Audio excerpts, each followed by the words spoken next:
Buongiorno. Hey. What's good? Oh, the end of another beautifully long day here on the ranch. On the ranch? Yep, Is it Ram Ranch? it's not.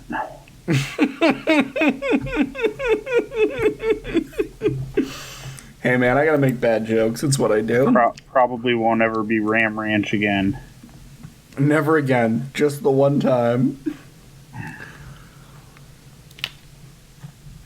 I'm having a brownie right now, man, and it's what I need. Is it a pot brownie? No. You dirty miscreant?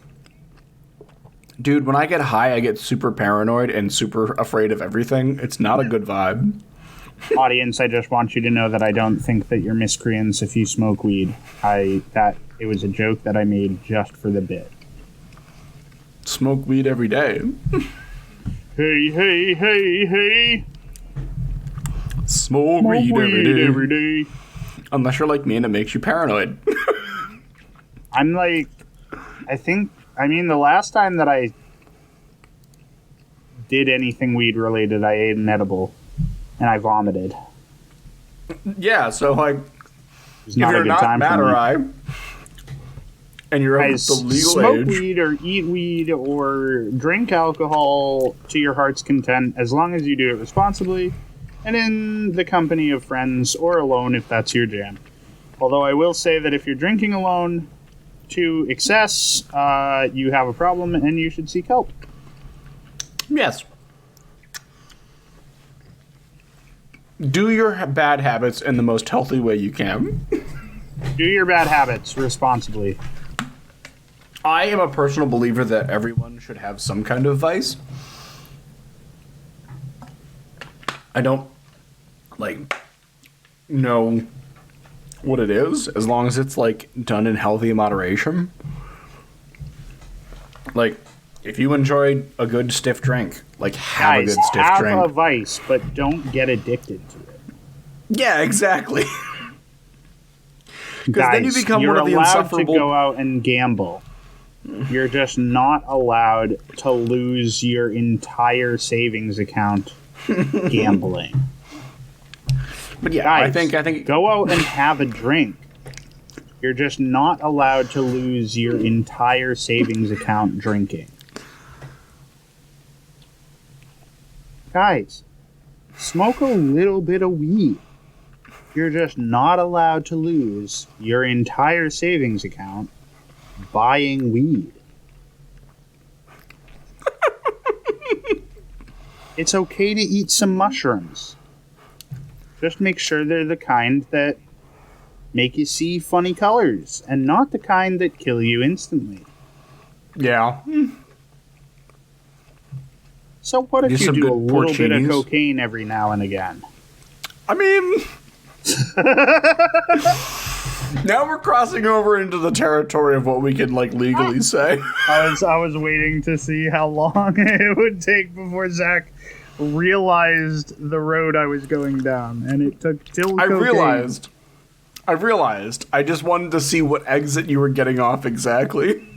Yeah, well, here's the exit. We found it. It was cocaine the whole time. Fuck. What? I don't know. Bro, Okay. Can I be honest with you about some things? Sure. Doing good. Okay. I know that we're sitting here, we're having, a fun conversation, but, I'm struggling in life. Yeah. I just feel like... I don't know. I just... It's not... Something in me is broken momentarily, or maybe long-termly. It's yet to be seen. But I'm just... It's a bad time right now. Okay. We're having some bad times. Is it just a feeling that has, been continuing to bubble up, or is it, It's been, a week like this. I just kind of feel like nobody gives a fuck about me. And, I would rather be anywhere else but here. You know? Yeah. No, I understand that, and it's one of those. It's just one of those things that kind of comes and goes. But this one's been staying for a little bit longer than I needed it to. Yeah. Especially in the middle of Christmas time. No, that's what I was going to say. Christmas time is the hardest time. Christmas time. Two things. I know that, like, just saying, hey, that's untrue. You have people that care about you doesn't solve the feeling. But also, like, you do have people that care about you. So, lean on people when you need to. But, like, also have an understanding that even if you need to lean on someone for a little bit of support, those people sometimes also might not fully be able to give in a time, especially, like, around the holidays. So, I understand how it's like, man, I feel like I need to lean on someone, but I feel like no one has the energy to let me lean on them. Yeah. It's tough. We're all going through it, man. Yeah. So it's just difficult when you're struggling. And you kind of have to do it a little bit alone because other people are struggling. Yeah. And two, I want to know what your health insurance covers, because I damn well know that there should be some kind of, like, benefit for, like, therapy. I don't think it covers therapy, if I'm being honest. It has to. I'm almost 100% sure that even if it does, I went through this after my breakup where I was trying to find, because I was on the same healthcare that I'm on now, and I was trying to find doctors or, like, therapists, and I was like, hey, can we find... And they were like, we don't take your insurance. And I was like, okay, cool. And I moved on to the next one, and I was like, hey. And then they were like, we don't take your insurance. And then I tried that BetterHelp stuff. Look, I'm not going to sit here and complain about BetterHelp because it's probably legitimately beneficial for some people. But, like, the therapist that I got matched up with on BetterHelp was just like, yeah, you're worried because, life's happening. And I was like, yeah, can we talk about that? And they were like, I don't see why we have to. What insurance, like, company do you have? I don't know. I think it's Blue Cross Blue Shield, Anthem. Oh. You should absolutely have the bottom of the barrel. The cheapest shit that I could afford.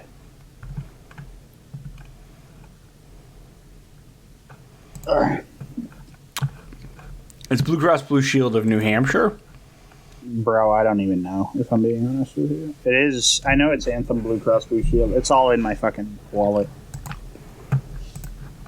Yeah, fair enough. Oh, Jesus fuck, how does that keep happening?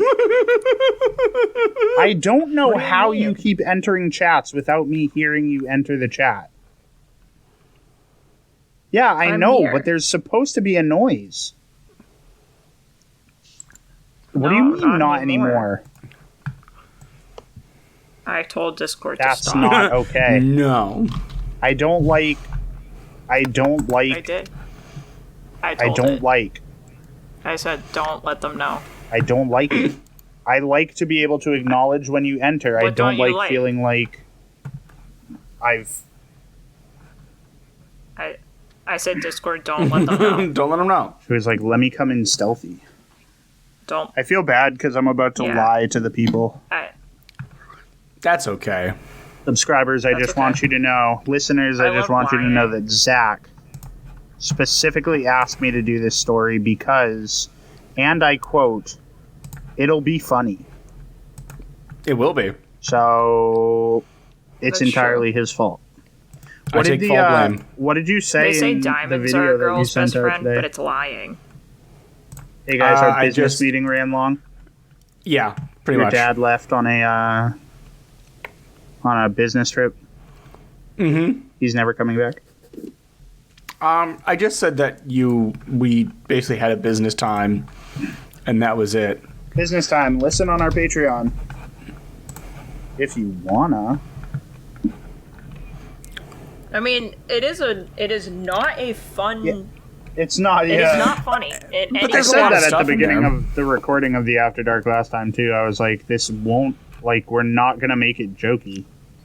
Yeah. This is us doing business. Yeah.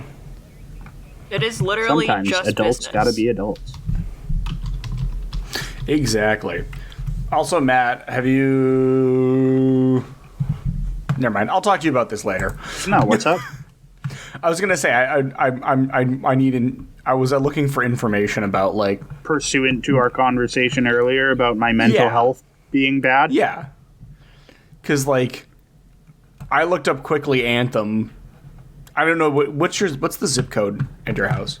Nashua. Nashua. Okay. 03063. I was like, I don't That's really want my code. zip code out there, but like, if someone comes and can looks look it it up, it's fine. I can bleep it. But also, I mean, if they decide that they want to like stalk me and end my life, we're A-okay. Yeah, I mean, I feel like there's a lot of places in Nashua that I'm looking that are like Nashua, Londonderry, Yeah, but do any of them take my insurance? Anthem, Blue Cross Blue Shield. You have Yeah. Blue Cross Blue Shield. And It's you'd think that would help, but for some reason, when I was actively looking for help ages ago, it was not helpful. So what you should do, Matt, Did you try psychology No. today? is go to the Anthem website Huh? and you can put in your ID number and then look for... Oh, shit. Yeah, you'd need to go to your Just go portal. right to the Go to my Anthem portal. website, enter your ID number, and it'll like give you a list. Hey, here's who takes your insurance. Yeah, like, and then you have to reach out to them and be like, to confirm, do you Yeah. take my insurance? Because the portal also But like lies. that's how I found my person that I see is like I literally was like, hey, let me go on the website and look, and then I called and they were like, yeah, we take your insurance, and I paid $20 a session. Dang, dude. Yeah, that's how I found mine, So and that's how I see mine for free. yeah, so it's like I know like it's normally if you don't have insurance, it's stupid expensive, but like man, Dude, if life it's is in your stupid. medical network. Expensive. Guys, Oh, for having sure. mental health issues is stupid expensive. Yeah, but also I would I'm say the- try not to get them, but like you're gonna get them. I was gonna say, but I'm also the person who firmly believes that everyone should see a therapist. See a therapist, guys. Like, kind of no matter what, just like have It's good them to on just retainer. talk to people, you know? It's good to have a professional that Yeah. you can speak to. Yeah, that's true. Maybe you should contact Jean Shaheen and be like, make New Hampshire's medical health I mean, what I stuff should better. like. What should really be done is we should fucking talk to Biden and be like, hey, let's No, he get can't do anything. anything. healthcare He can barely. better. Listen, no, alright. That healthcare is number 2 for me. Number 1, Okay. bullet train. Yeah, but he's already working on the bullet train. Can I say a thing? No, he's not. He's He not working is. on the He bullet just train. fucking- He's working on weird Amtrak connections. That's step one. Here's the problem. There's so the many big problems. You're going to have to be more specific. No. I'm going to tell you the problem right here, right now. Gotcha. Okay. The problem is the point of the Democrats is to lose. This is true. Hear me out. As you say, it's true, but like the Republicans managed to secure the evangelical Christian vote and the rich people vote and are actively able to be the bad guy because they can still get the evangelical Christians and the dumb people on the right to vote for them. And all the Democrats have to do is point and say, we won't be them, and then they can get the vote. And both sides can continue to get bought out by the mega corporations, and the Democrats can continue to let shit slide that doesn't actually help the American people because all they have to do to secure votes is say, we're not not the them." fascists. Yeah. I sent a So thing. Biden's not going to do anything because I know. he no doesn't one's have gonna to. do anything because nobody gives a fuck. At Yeah. the end of the day, we're all going to die. There was something Or- that I sent to Steve the other day. Yeah. I want to see if I can find it because I thought it was really funny.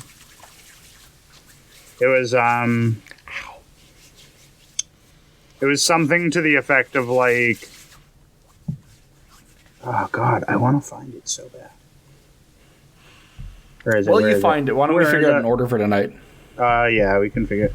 I kind of want to go first because my story's short do it. and a lie. Okay. Zach, you haven't gone I in the can be. middle I of can. it. We can make a Zach sandwich.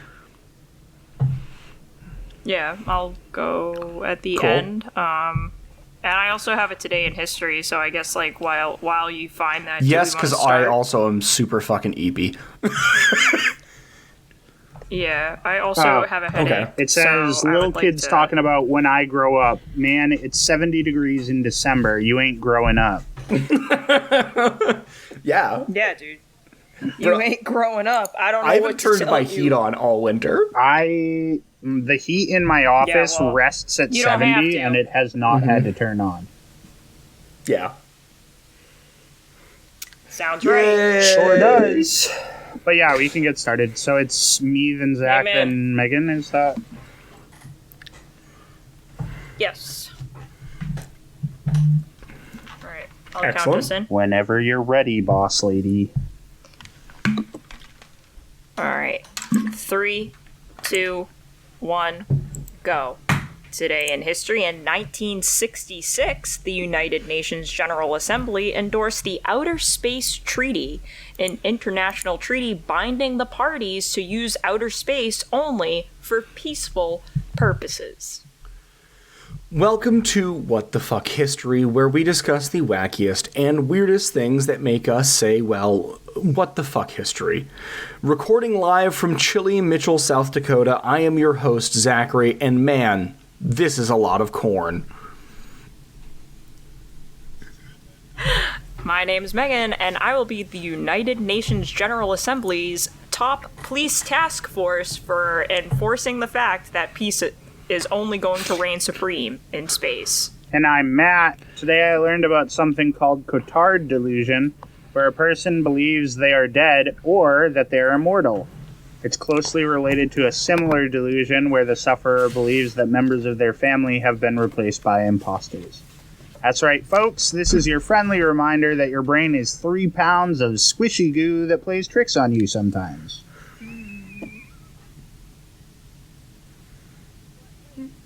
What, like...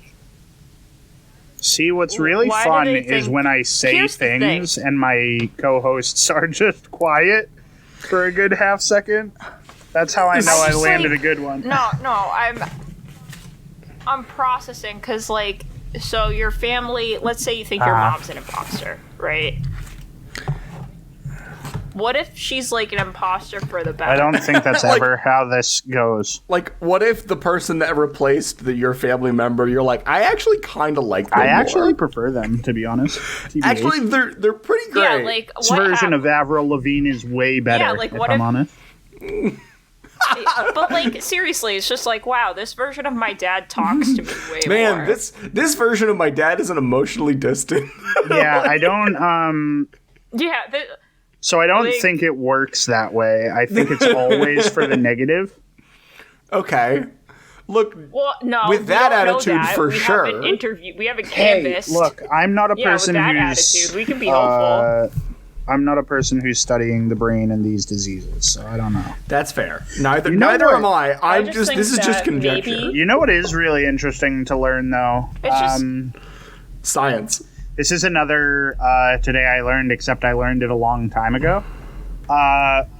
People who come from nations where they're socially supported, so like tribal cultures and things like that, where people are like all together in better, maybe not better health, but their mental health is much better because they're supported by an entire tribe.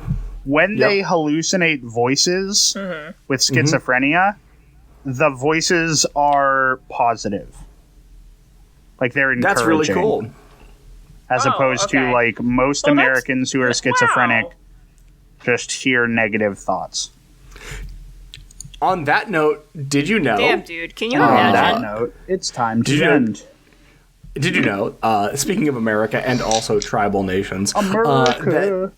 that several nations no longer consider the United States to be a developed nation. Yes, I also saw a video the other Yeah. day I don't of blame a them. council member from some Irish council who was trying to convince people that America is a third world country Yeah. and requires like UN aid, essentially. And he's like listing off all the reasons why it could be classified as one. Yep. Yeah, no public transport, constant threat No of being universal shot. healthcare. We have terrible education, no access to public health care, the highest maternal, I think, birth Highest rate maternal and infant among quote-unquote death rate, yeah. Yeah. mortality. Yeah. You know, What all the else? good stuff. We don't believe in abortions. We rank Women first suck. in all of the like- important categories, like gun Like believing deaths, that angels are real? Gun deaths. believing that angels are real. We also rank first Is that a in category? COVID deaths. And we rank last in math. So don't get me wrong. Yeah. And on that note, let's fuck this pig. Super And on important. that note, Zach wants to fuck a pig. All right, listening audience, we have reset our strikes to 0. Silence. And we have played a game Absolute of rock, silence. paper, scissors that only existed in our mind palace. And the order for tonight is me, and then Zach's gonna talk to you for a bit, and then Megan's gonna go. And then we're gonna close this thing out, go to bed, wake up tomorrow, and hopefully be in a better place. Sounds great. I mean, that's just my hope. It's probably not gonna happen, but we'll see. We can give it a try. So this story that I'm about to tell you guys comes from World War II. And I truly didn't mean to do 2 World War II stories a week apart, but maybe because of the way that Zach releases these, I didn't. So we'll see. That being said, we're going back to the sequel to World War One. And today we're going to talk about planes. So, in a war, it's important that you're always trying to develop good technology, gooder technology than your enemies. Gooder. The goodest, actually. And last week, if Zach releases these back to back, I told a story about a fancy new U-boat that sank itself because it had a high-tech toilet. Oh yeah, the toilet. And as toilet sub. And as I mentioned today, we're talking about jet. Well, I said we were talking about planes, but I'm talking about jet planes specifically. We are talking about the very first jet plane, which is the Bell P-59, which was also known as the Aerocomet. I did. Don't ask me. They named it. So the whole purpose of war is developing new tech, and up until this point in World War II, planes had been prop planes, so they have propellers, the little things that go like kind of like a helicopter, but it goes on the front of the plane. You guys know what a propeller is. Shut the fuck up.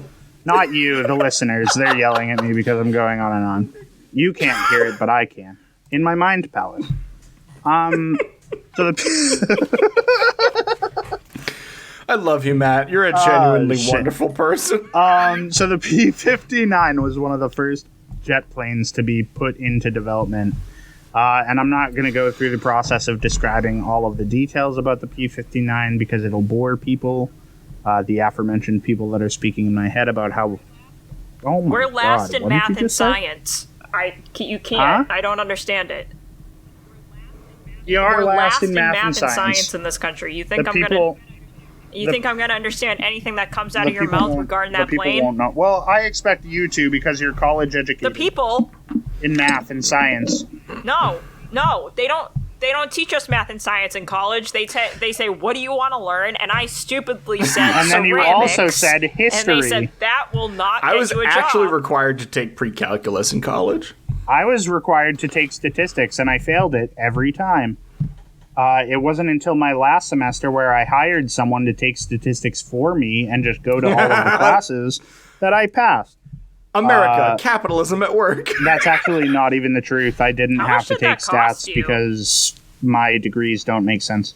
So anyways, I'm not going to bore anyone with the cool details about the plane.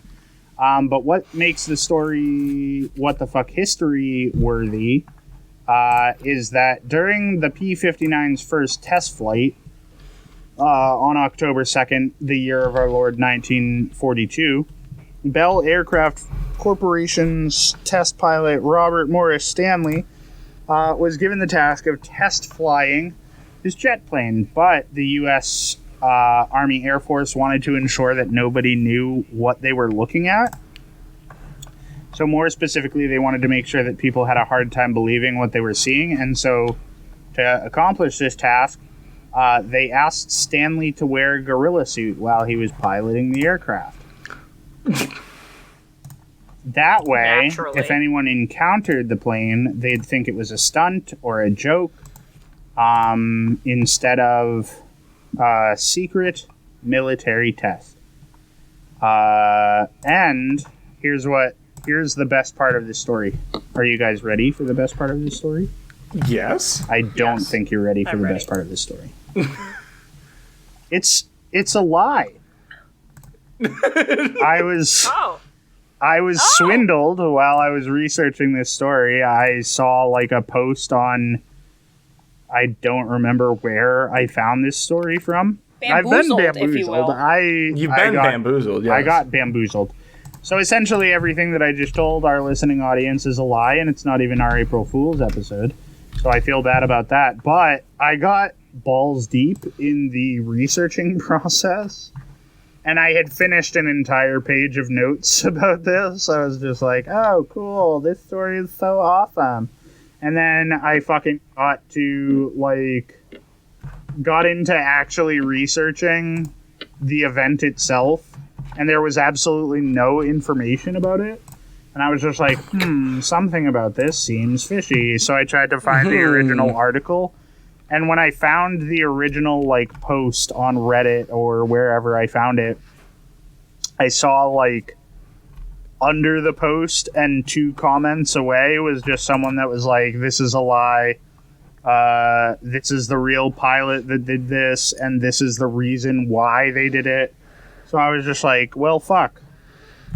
But as I mentioned to our Patreon subscribers, and as I'm mentioning now to save my own ass, Zach told me he thought it would be funny, so I left it. We just decided to lie to you for the whole first story. However, there was a pilot named Jack Woolhams. Woolhams? Yeah, Woolhams. It's spelled W-O-O-L-A-M-S. I love Woolhams. It's a great last name, to be honest. I giggled about it the first time I read it. But he piloted a P-59 while he was wearing a gorilla mask and smoking a cigar. And he was wearing a bowler hat. Okay. But he did it just because he was a prankster. So he went up in a plane with a gorilla mask and a cigar and a bowler hat just to. And he was Magilla Gorilla in a fucking plane. He was Magilla Gorilla, and he did it for the benefit of other pilots that were up there. I don't know why.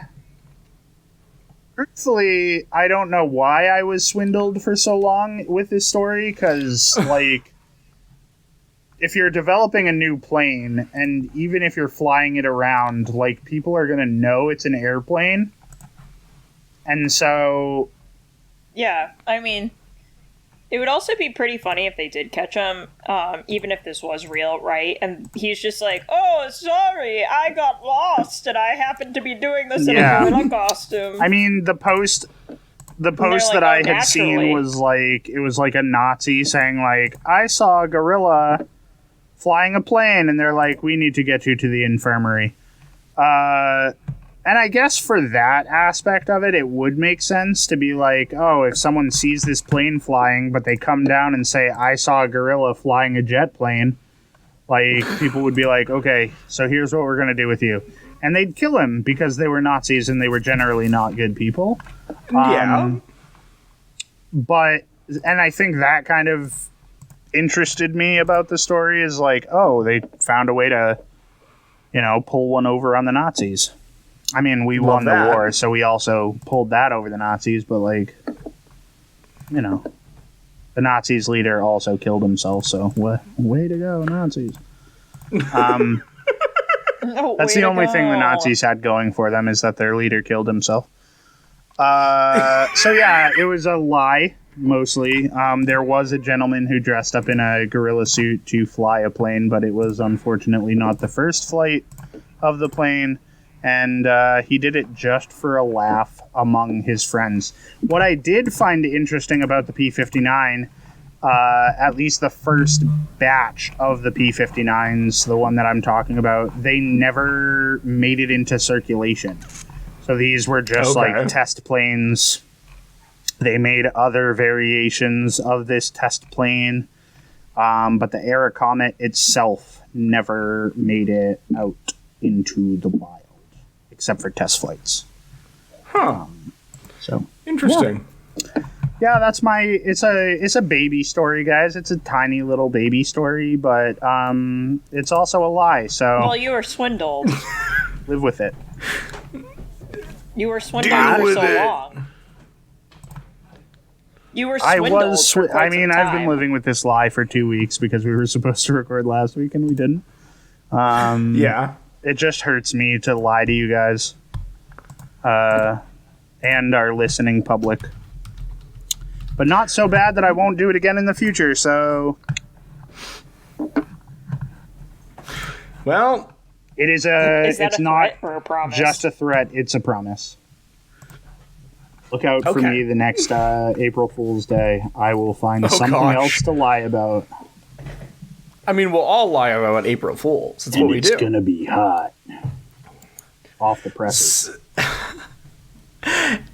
And on that note, I was gonna say, Zach, I need you to jump in here or I will keep talking forever. Segues are weird. Yeah. I need a slide whistle.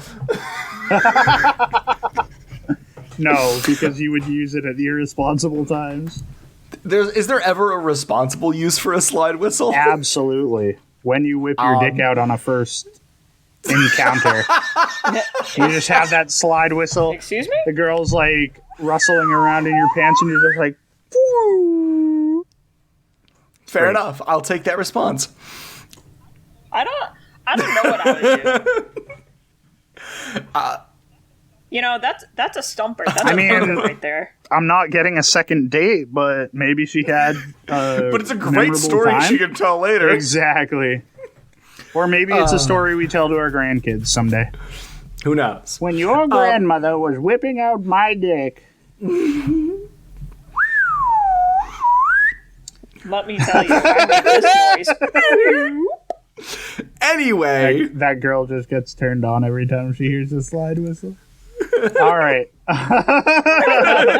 Zach, tell your story, please. Save us from ourselves. Anyone who knows us or listens to After Dark knows we all collectively have an affinity for video games and their lovely history. We're also friends with a guy named James. Yes, we are. So.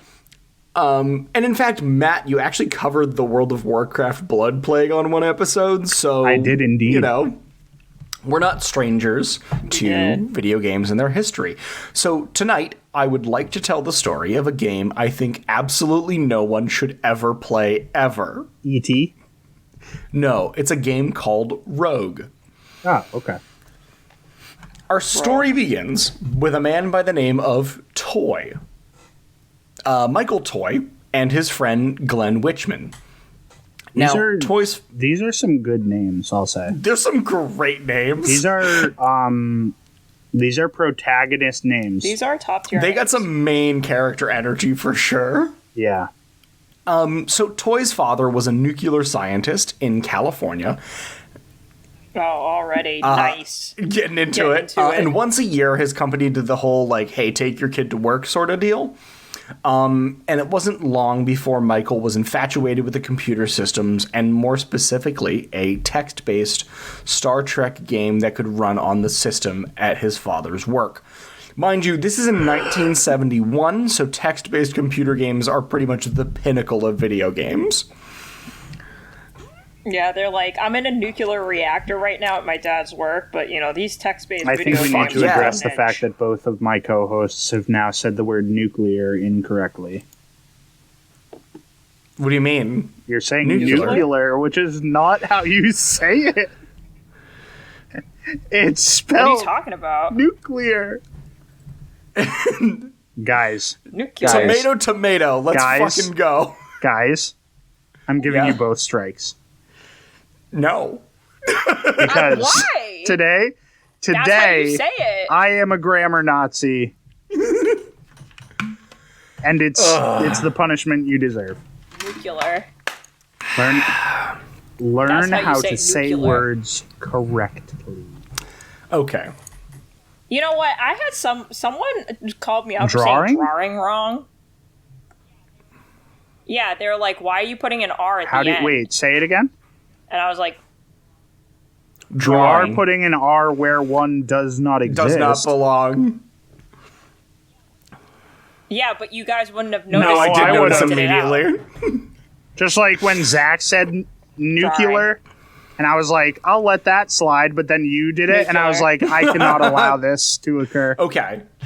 We do It's have to get nuclear on and with drawing, Zach's and story, I but we will- can fight about this later. For now, So- both of you have strikes. This game was so lovely wow. that Michael learned programming specifically to write a copy of the game for himself that you could play on his Atari 400. Python, C++. No, this is way before Python and C++, my friend. He learned Spanish. Yes, the Atari 400 ran on Spanish. So in the late 1970s, Michael enrolls and is accepted into the University of California, Santa Cruz, where he has access to their PDP-11 and VAX-11, which in layman's terms were 16 and 32-bit computers, respectively. What a lot of processing power. Oh my goodness. Not a lot of processing power. Itty bitty living space. Exactly. But this allowed Michael to code and do more coding, and it also allowed him to explore the possibilities of games on the ARPANET, or the Advanced Research Projects Agency Network, which was the first wide-area packet-switched network with distribution control. Please pardon the ongoing technical jargon, but tech nerds just started slinging custard because what I described was the beginnings of the internet. Oh my god. The beginning of it all. The humanity's downfall. Welcome to the internet. Welcome to the internet and also the death of your So attention the spans. ARPANET was basically like a bunch of files that were like hosted together on main servers that could be accessed through other computers on the network. Kind of like when you're at school and you can like access the school's network. Same kind of idea. Eventually that's just expanded into the whole fucking internet. So Michael Toy falls in love with a brand new game that he finds on this place called Colossal Cave Adventure, which is another text-based adventure game, which inspires him to write his own game. You see where this is going? I think so. I also just realized I've been muted for the last minute because I blew my nose. Well, welcome back then. Hey, thanks. So, enter Glenn Witchman, another student at UCSC. Glenn who Witchman was a boy like any other, living in small town America. Sorry. I was writing the trailer. Was a boy like any other who was a big fucking nerd, and he was writing his own adventure game at the time that he's at University of California, Santa Cruz. But it's a different kind of adventure game to Michael Toy's. You see, Witchman had grown up making variations on TTRPGs and was studying game design to become a board game developer, which, how the fuck do I get that job? That sounds dope. I Sound know, like a that good sounds time. great. Sounds like a great time. Witchman and Toy end up becoming really good friends, talking about different, like, ideas of adventures and game design, and they actually end up moving in together during their time at college because they're like, fuck it, we keep bouncing great ideas off of each other. Let's keep going. And this highly likely duo share an apartment together to basically continue to, like, give each other ideas. Toy was the coder and Witchman was the designer, and together they found their sticking point with every other game that they had played, both on computers and technology, and in board games, and it was the desire to play it again after you were done. Like, you would learn Kill Troll with Sword, yes, that is a Zork reference, but you didn't have to learn it again. It was the same thing every time you played Zork. And around this time in 1980, a new operating system is being used on campus at University of California, Santa Cruz, and it contained in it the Curses programming library, which sounds awful, but really all it did was allow programmers to place characters, the letters and numbers, not your level 12 high elf wizard, at any point on a terminal, meaning you could map things out and create the first and most rudimentary graphics. So the two men come up with the idea to make a Dungeons and Dragons-like game where they could have elements of the game that would change every time you played it. And they called it Rogue, after the idea of that instead of being in a D&D party, you're an adventurer going at it alone. Nice. A rogue, if you will. And they ran into a lot of initial issues, like having a hard time coding for random, true, authentic random generation. Sometimes there would be like a staircase that would lead to nowhere due to the random generator. It was like, well, I'm randomly going to put elements in here, even if they don't make sense. And so their solution to random generation being a problem was procedural generation. Instead of trying to randomize a whole map at a time, you write the code to build out a room in 3x3 grids. So as the player moves along, more is generated off of where you move. And these two guys basically sat down and made the first procedurally generated dungeon crawler in 1980. Nice. Which is astounding. Inspired by nuclear physics and Star Trek. Nuclear! Nuclear physics, Star Trek, and also a little bit of D&T. And they begin playtesting. Wow, the unholy trinity. At University of California, Santa Cruz.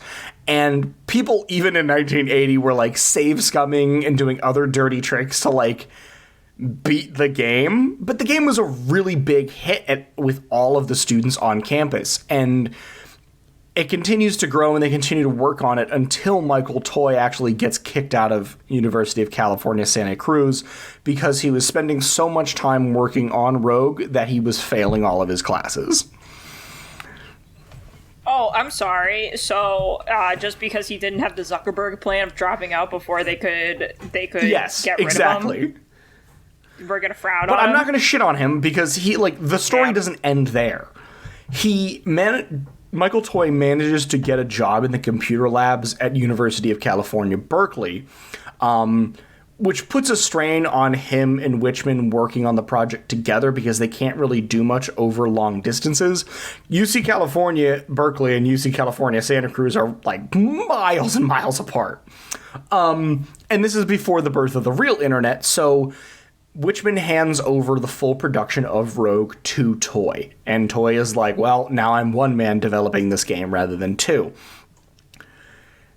But Ken Arnold, a new player in this, was a student at University of California, Berkeley, who played Rogue because while Rogue started at UC Berkeley, it was on the network that was for all of the University of California's. And it snuck its way into UC Berkeley. So Ken Arnold plays Rogue, and he was like, I bet I can improve on this design. I know I can work on this, but I don't have the source code. And then all of a sudden, Michael Toy ends up getting a job at UC Berkeley. And Ken Arnold is like, hey man, I no, we can do better with this. I think we can like have updates including like a modem line so you can play online. And Toy and Arnold meet up, quickly become friends, and they both start working on this project together. They contact Witchman after another year or two, and basically are like, hey, we can get this game to market. It's ready to go. And they work with Epyx, EPYX, which was a game developer at the time, to sell the game. And they're really excited about it, except the game is a commercial failure on launch. Damn. And they barely make Rip. enough money to, like, get in the clear. Dude, imagine that being any other pursuit in life, though, where you're like, this is fucking gas. People are gonna love this. And then it gets out there in the wild, and it's, like, incorrect. So the problem is that Epyx was such a small distributor, and they weren't really marketing the game very well, so, like, it was too ahead of its time, and it wasn't marketed well enough to actually sell. So it was not a failure on the game's part, it was a failure on the marketing part. But what's important about Rogue is that despite it failing commercially, it is one of the biggest technical achievements and most important movements in video game history, and it is the first procedurally generated game. The first game with replayability, and one of the first games that lets a player do more than type in prompts. And I say that no one should play this game ever, but everyone has played a variation of this game, and they love it. Because it is the style of game that we still play today. Why do you think they're called roguelikes? Ping pong. Oh my god! Coming full circle. I was wondering if it. I was wondering if it was going to, like, because I've never heard of the game Rogue. Right, but like games that were made in the 70s and 80s and some even in the early 90s, like they were doing frontier-like things. But like the games themselves sort of faded into antiquity, but we still use things from them, right? And so I was like, I wonder if this has anything to do with roguelikes. It is the birth of the roguelike. And again, I can't believe I love I do too. They're great. And again, the reason I say that no one should play this game is because the like graphics themselves, when I say graphics, it is a horribly outdated term. Like, look on Discord, I'm showing you what this game looked like. Oh, yeah, hell yeah, brother. It's just like when I say characters to build things, it was dots, dashes, ASCII. Oh, like no. That's what it was. Like the ampersand represented a player. And that's how they move. Player? It's so bad. I'm trying to find the ampersand up in this bitch. So, like, it's not a graphical achievement, but for the time, that was... You had different characters denoting different things. What's the letter E? I think an E was a monster. Like, who's that, an enemy? Oh, no. What's B?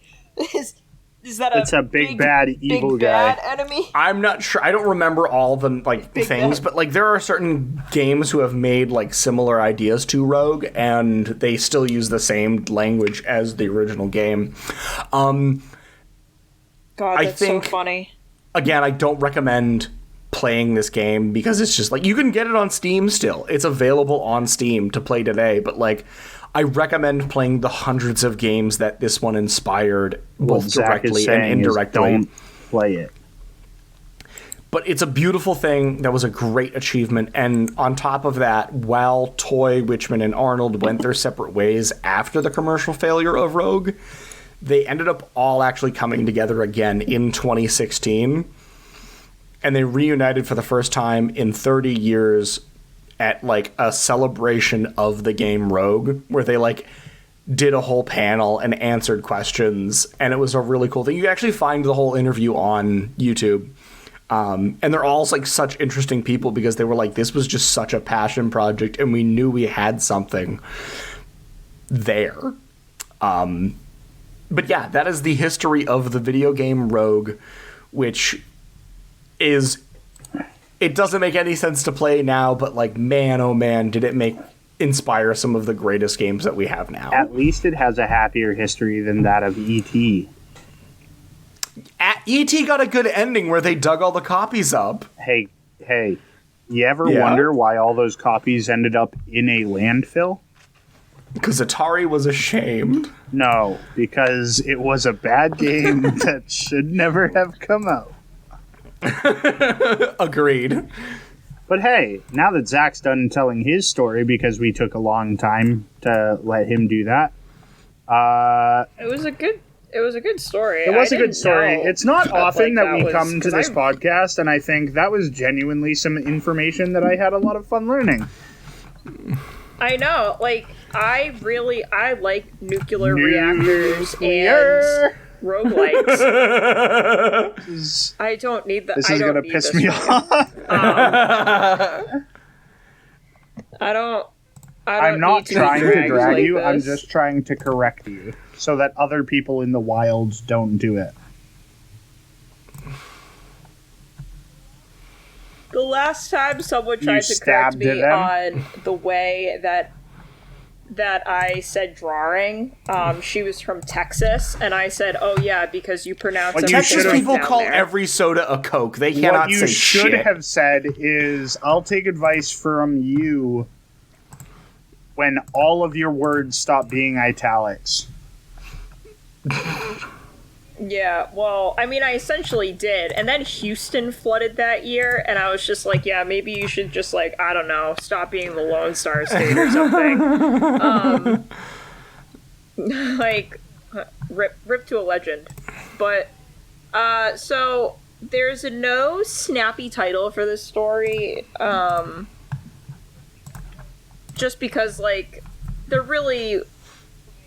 I couldn't find one. So it's just called hair art.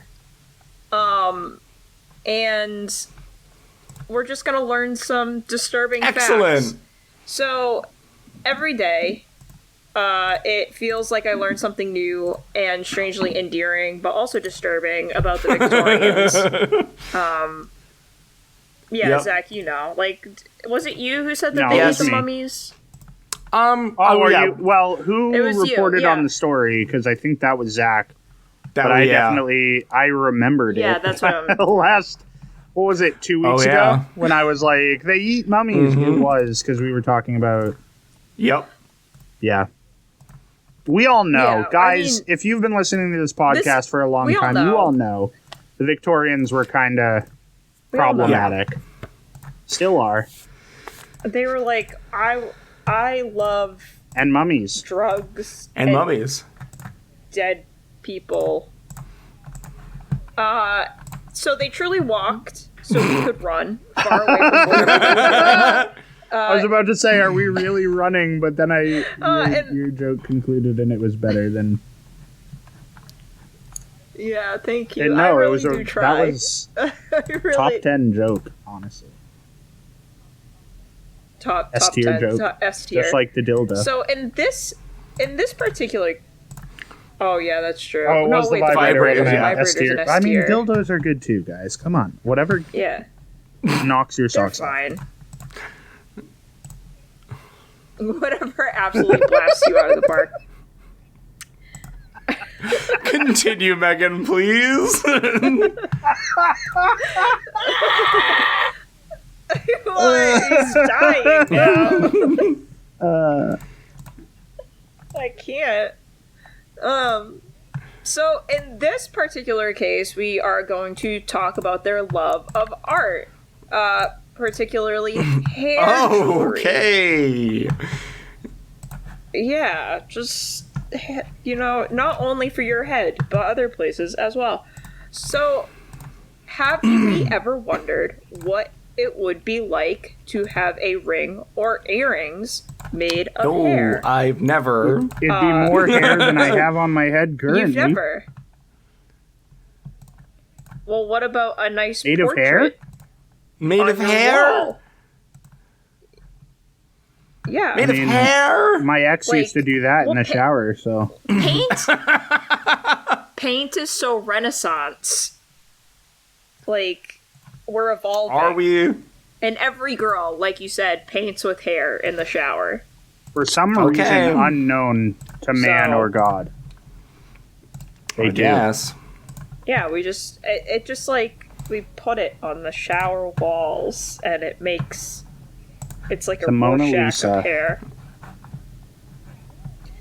Yeah, well, like, we gotta evolve past paint at some point. So, to be fair, it wasn't just the Victorians doing this. Human hair has been used in craft work since the Middle Ages and was used for memorial jewelry in mourning. So we have talked about memento moris on this show before, and this was another type of memento mori.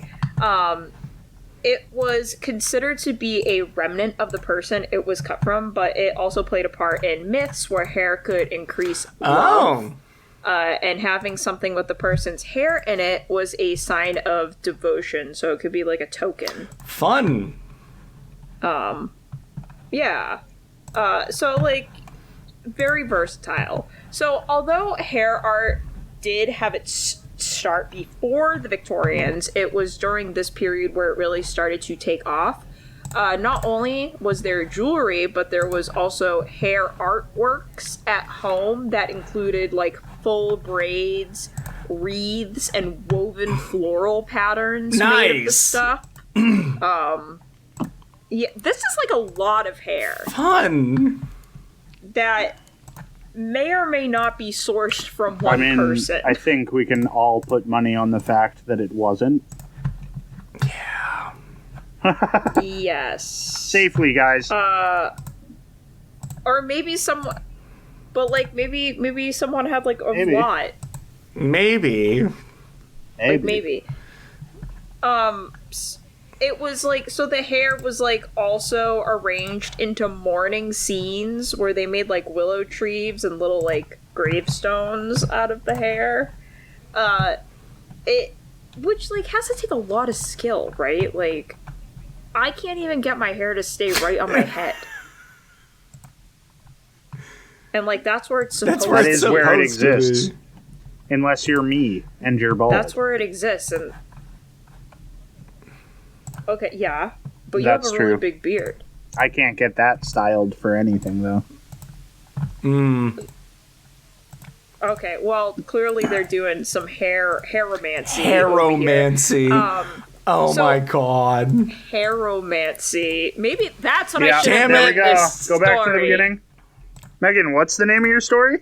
Yeah, you're right. Okay. Oh, well, funny you should ask. It's called Nice. Hairomancy. Oh my god. Nice. That's really clever. Wow, Megan, you're so great.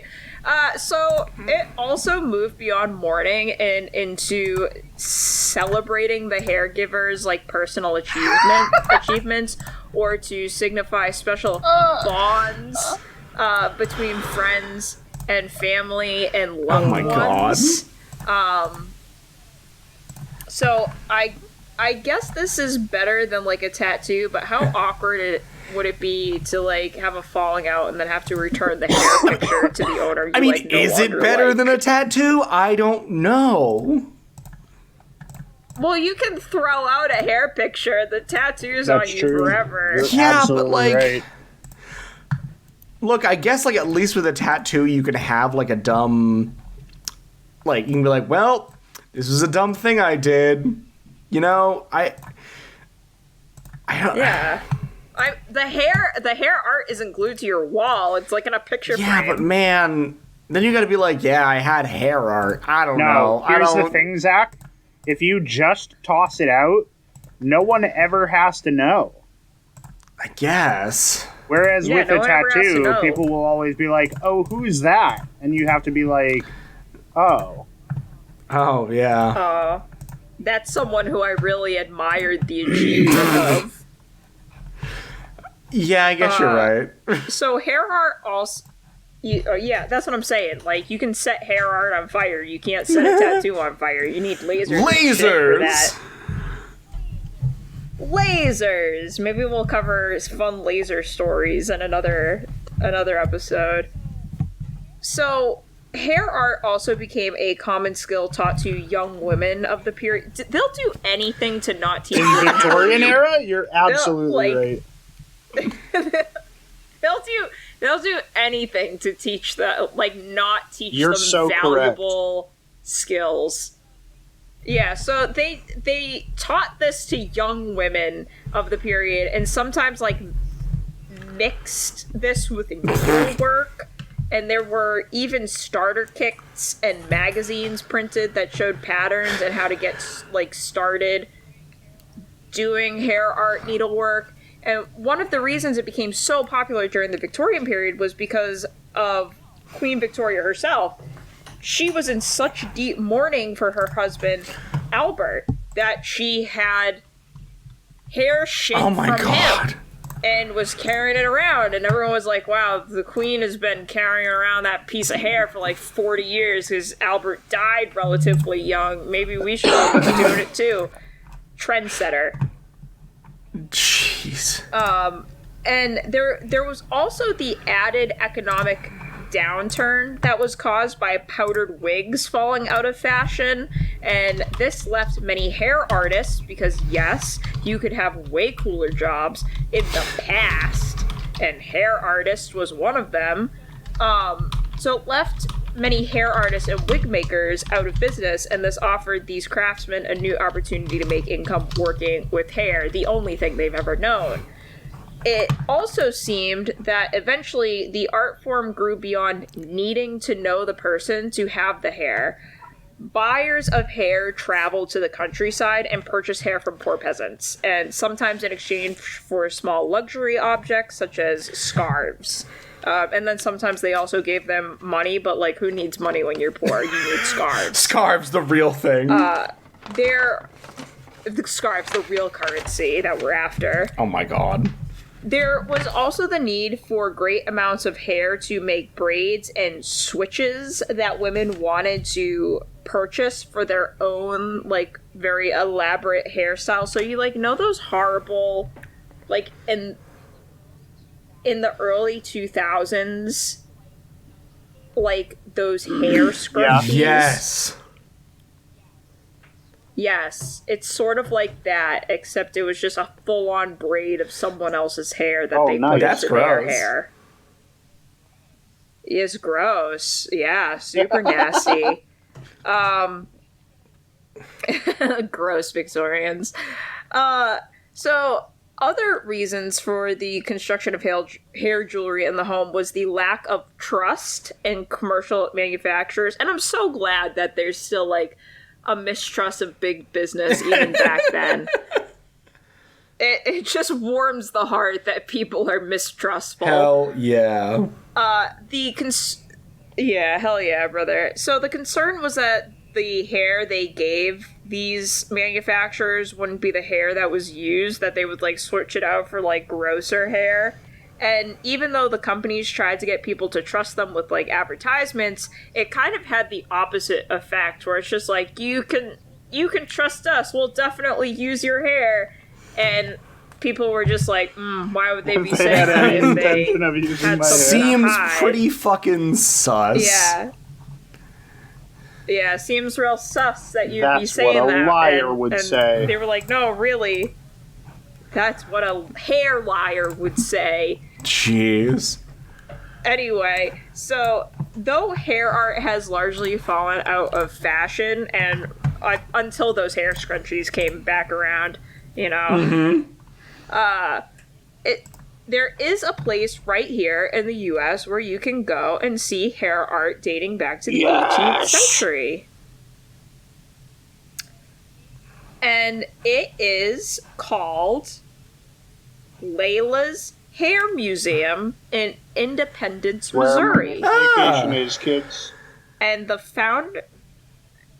I know, we got the Corn Palace and the Hair Museum. So the founder's name, it was Layla Cohoon, and she was a retired cosmetology teacher who started collecting hair in 1956, and she considered it her life's work. Some people become nuns because it's their vocation, their calling. Some people are teachers and doctors, and she she was like gobbling up the hair on the floor after she cut it from people, and she's like, yum yum yum, into the hair museum you go. Jeez.